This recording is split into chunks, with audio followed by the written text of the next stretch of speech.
Bermain meriam karbit sudah menjadi bagian kehidupan warga sekitar tepian Sungai Kapuas, terutama saat Idul Fitri. Permainan rakyat ini dinamakan meriam karbit karena memiliki bentuk dan menghasilkan suara yang sangat keras, sehingga memekakan telinga seperti meriam dan menggunakan bahan karbit.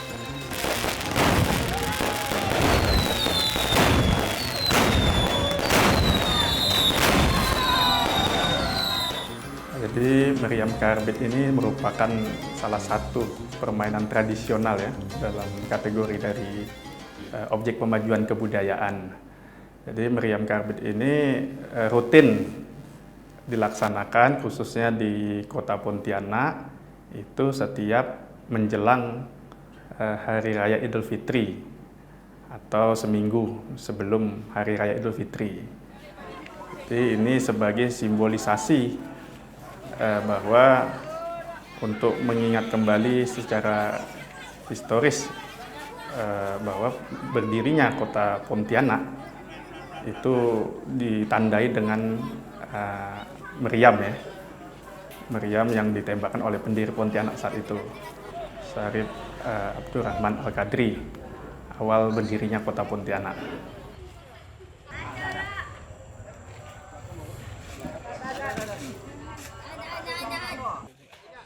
Menurut legenda, meriam karbit adalah sebuah nostalgia, memperingati saat Sultan Syarif Abdurrahman Al-Qadri menghalau hantu-hantu yang berada di Sungai Kapuas, hingga terbentuklah Kota Pontianak.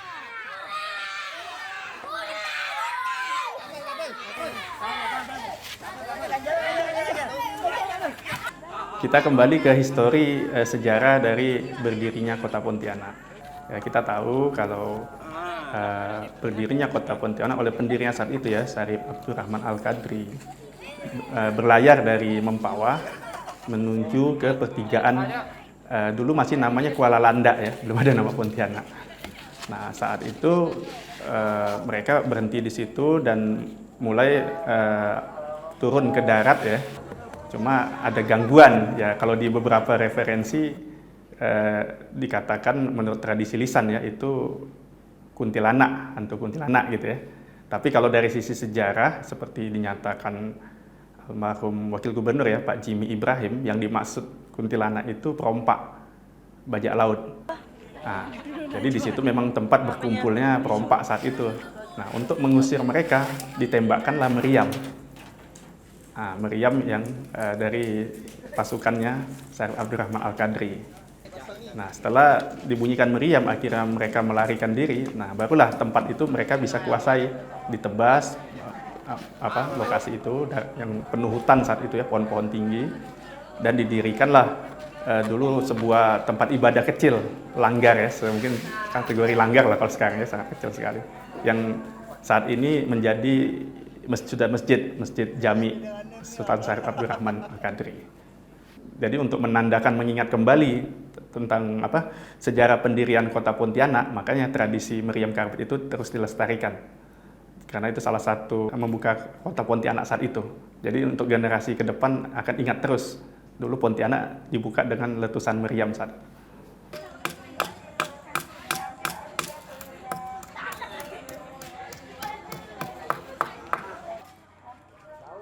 Pada awalnya, meriam karbit hanya terbuat dari sebatang bambu. Namun, seiring perkembangan zaman, berubah menggunakan pohon pinang, pohon kelapa, serta menggunakan gelondongan kayu keras. Kayu meranti dan mabang merupakan kayu yang biasanya dipilih sebagai bahan utama pembuatan meriam karbit, dengan bobot yang bisa mencapai ratusan kilogram. Saya kira mungkin karena dia sudah warisan budaya ya, itu kriteria warisan budaya tak benda itu kan usianya minimal 50 tahun.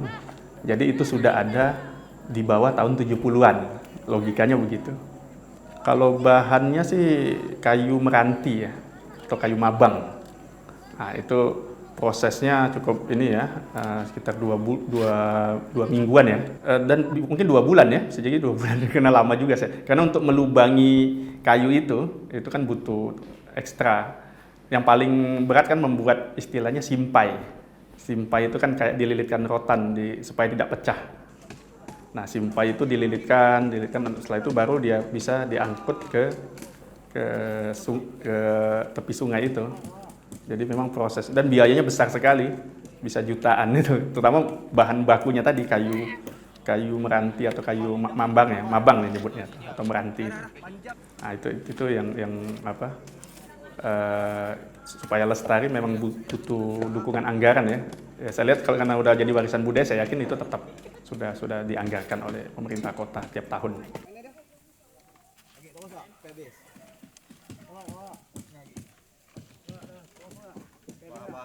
Tergantung juga cara pembuatannya gitu kan. Kemudian tidak boleh ada lubang-lubang keluar hawa, itu dari pinggir-pinggir juga harus ditutup. Bekas potongan itu belahannya tuh, nah itu harus ditutup habis gitu. Jangan sampai ada hawa yang keluar dari dalam gitu.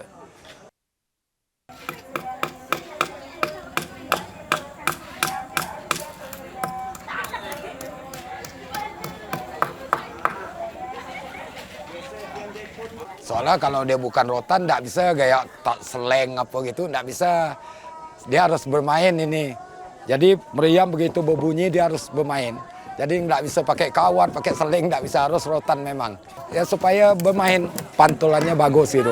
Pakai itu kan kayak seleng kan dia mati. Kalau ini kan nggak mati, rotan bermain gitu.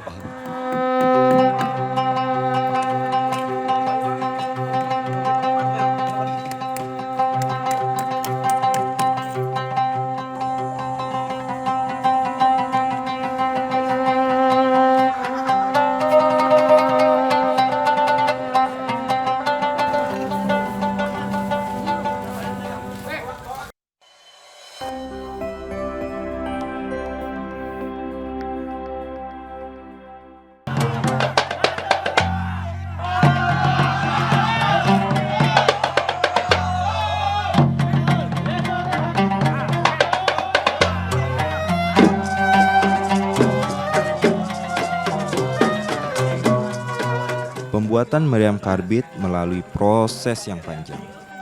Bahan kayu yang digunakan menjadi semakin sulit didapatkan karena bahan yang digunakan semakin langka.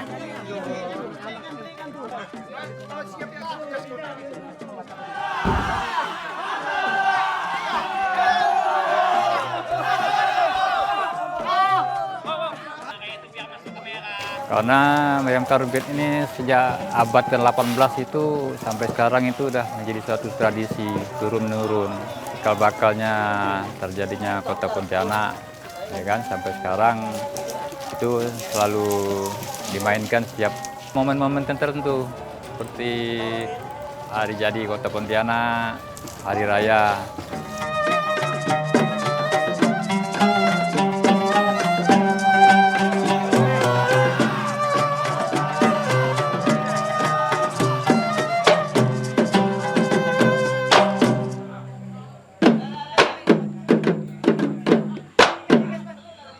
Kalau sekarang kayunya sih agak susah cari, karena ya hutan kan udah banyak habis.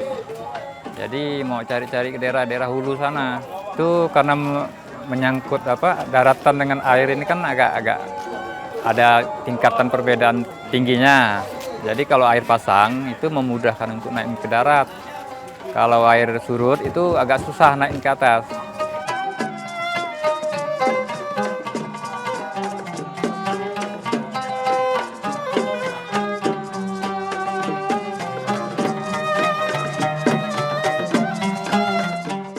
Bang, Ju, cek nggak sih bang, support ya.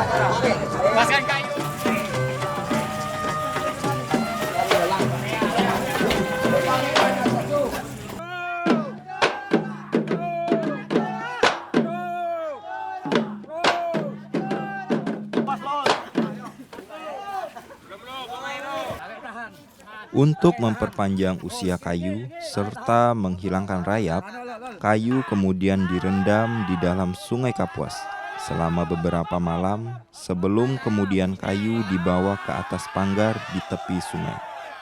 Perendaman kayu meriam ke dalam sungai Kapuas juga dilakukan ketika meriam telah selesai dimainkan. Tujuannya adalah agar meriam bisa bertahan lama.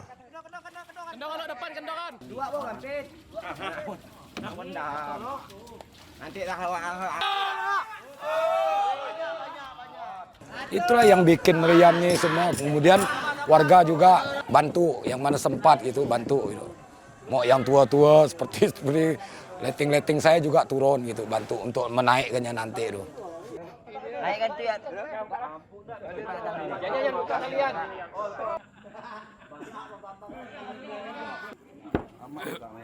Biasanya kayu itu kita pesan itu sebelum masuk waktu bulan puasa itu memang udah dipesan.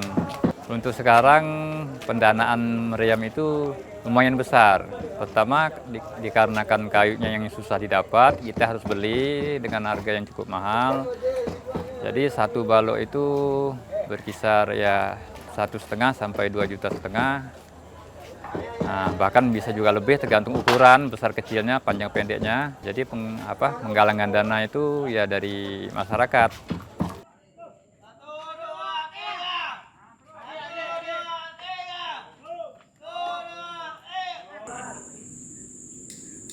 Proses pembuatan meriam karbit yang telah menjadi ikon kota Pontianak adalah hasil dari kerja gotong royong swadaya masyarakat. Pembuatan meriam karbit telah dilakukan turun-temurun. Setiap pembuatan selalu diajarkan dari generasi ke generasi. Tidak hanya orang-orang tua saja yang terlibat dalam pembuatan meriam karbit. Anak muda, bahkan belasan tahun juga turut andil dalam persiapan dan memainkan permainan meriam karbit. Hal itu bertujuan agar kebudayaan ini tetap lestari.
Meriam yang telah dinaikkan ke atas panggar kemudian dicat warna-warni agar menarik perhatian. Selain menggunakan cat, ada juga yang dibungkus dengan kain berbagai motif. Meriam yang siap digunakan kemudian diisi sekitar 3 hingga 5 ons karbit dan kemudian dinyalakan dengan disulut oleh obor. Sekali dentuman, suaranya terdengar di seluruh penjuru kota Pontianak. Para warga yang tinggal di tepian Sungai Kapuas akan saling berperang suara memainkan meriam karbit. Bunyi dentuman meriam karbit ini bahkan bisa terdengar hingga radius lebih dari 3 kilometer.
Karena mengikuti tadi jejak pendirinya.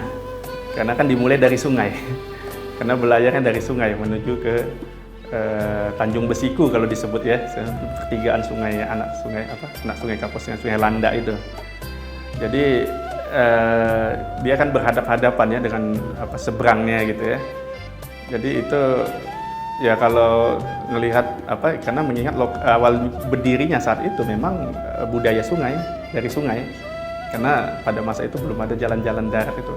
Termasuk di Pontianak sendiri kan dikenal separit, kota seribu parit.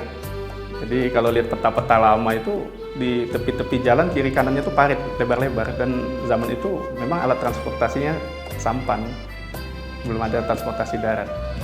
Jadi ya itulah alasan yang mengapa Meriam Karbit dilakukan di tepi sungai ya. Jadi memang dia mengikuti jejak dari pendiri kota Pontianak.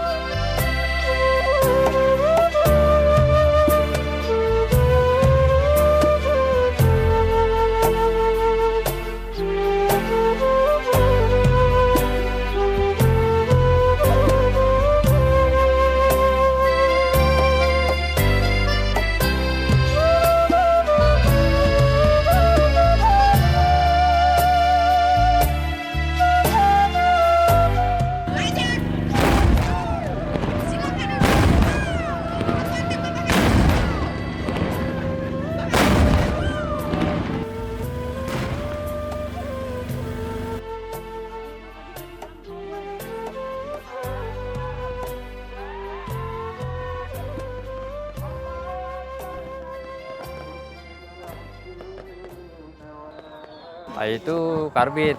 Itu satu meriam itu berkisar seperdua, jadi seperempat kilo satu meriam. Jadi 1 kilo itu untuk 4 meriam.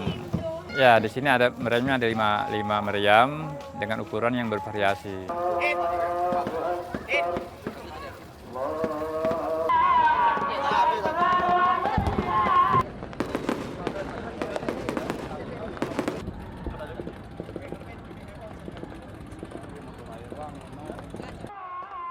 Kalau zaman-zaman Belanda, pendudukan Jepang, itu kan tidak pernah ada di koran-koran yang saya lihat. Dan tidak mungkin kita merayakan seperti itu pada masa-masa seperti itu.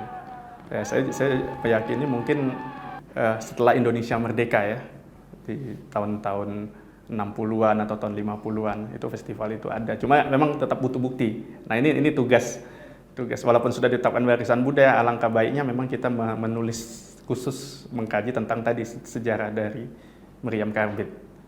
Kalau ada pemberitaannya itu luar biasa itu. Ini saya ikut mencari juga dari koran-koran zaman Belanda. Saya cek di Delper namanya, itu koran-koran berbahasa Belanda. Itu tidak ketemu. Kalau bahasa Belandanya kan kanon ya, kanon Karbit. Kalau bahasa Belanda kanon Meriam. Nah itu saya pakai kata bahasa Belanda, cek di tidak muncul.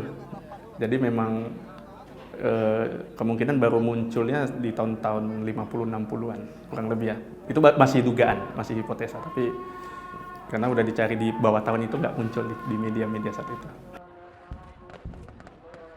Saya lihat juga Meriam Karbit bukan hanya di Pontianak saja, di Riau pun ada, di Lingga ya, di Kepulauan Lingga. Tapi beruntung kita duluan yang ditetapkan sebagai warisan budaya tak benda ya. Dengan ditetapkannya itu memang satu dari sisi anggaran seharusnya sudah tidak ada masalah, karena harapan dari penetapan warisan kan perlindungan, kalau dalam kami namanya perlindungan ya, sudah dilindungi.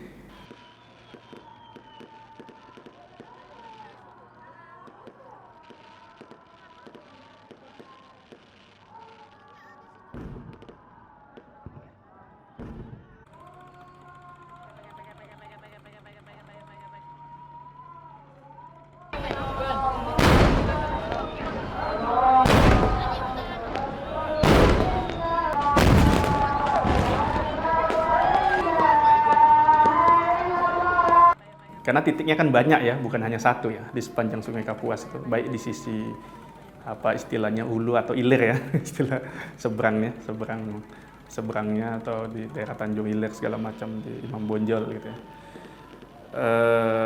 Selama ini memang saya lihat masyarakat juga kan mandiri ya, mandiri, dan ya sampai saat ini saya juga masih lihat ada proposal-proposal juga gitu, yang idealnya tidak perlu lagi seharusnya.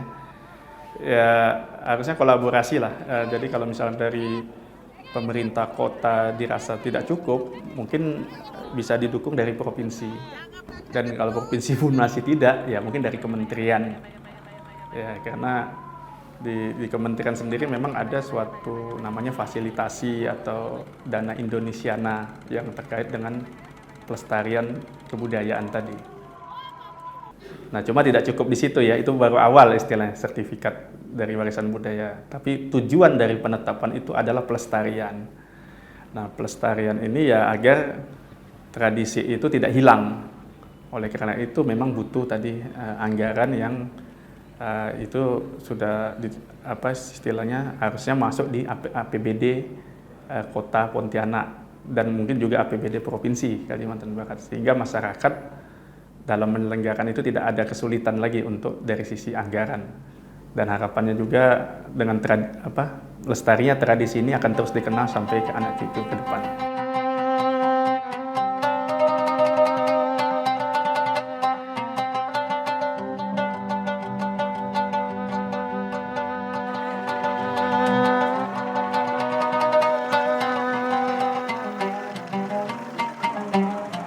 Permainan meriam karbit telah menjadi warisan budaya tak benda di kota Pontianak. Karena itu harus tetap dilestarikan. Permainan ini menjadi permainan yang syarat akan nilai. Regenerasi perlu terus dilakukan dengan merangkul pemuda-pemuda dalam tiap proses kegiatan dalam memainkan permainan meriam karbit.